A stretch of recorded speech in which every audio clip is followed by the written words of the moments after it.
De la politique dans ce journal, reparlons de la célébration de l'entrée en vigueur du Rassemblement démocratique du peuple camerounais RDPC à Ebonnet dans l'arrondissement du Lonako. Le président de la section RDPC Mungo Nord-Ouest 2, Georges Christol Manon, s'est félicité du bilan élogieux des 38 ans d'existence du parti au flambeau ardent. Illustration dans ce reportage que signe Jean-Germain Yena et Château Valoen.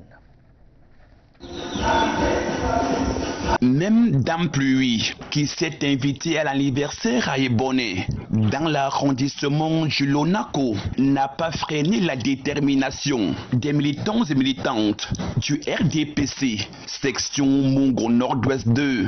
Et déjà, je suis satisfait de cette participation, parce qu'ils étaient effectivement mobilisés malgré la pluie.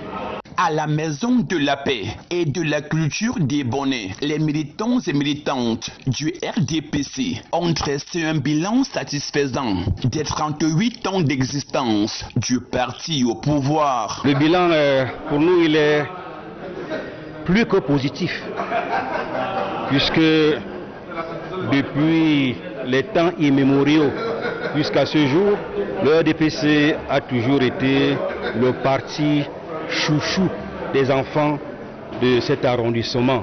Placé sous le thème réjouissance, rassemblement et mobilisation derrière le président national Paul Biya, dans la pleine conscience des défis et enjeux électoraux futurs pour le président de la dite section.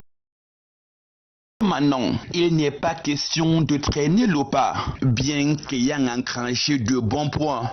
On ne doit pas dormir sur ses lauriers, parce qu'avec tout cela, on peut dire qu'il n'y a plus rien, non.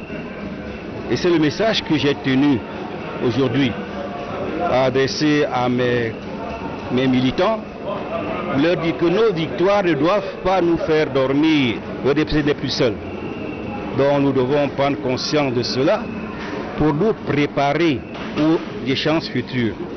Donc c'est dès maintenant que nous devons commencer à travailler pour préparer ces échéances afin que, comme d'habitude, le RDPC en sorte vraiment vainqueur. Avant la coupure du gâteau spécial, le président de la section RDPC, Mungo Nord-Ouest 2, s'est réjoui de la razzia du parti lors des sénatoriales du 12 mars dernier et félicité les nouveaux promus à la chambre haute du Parlement.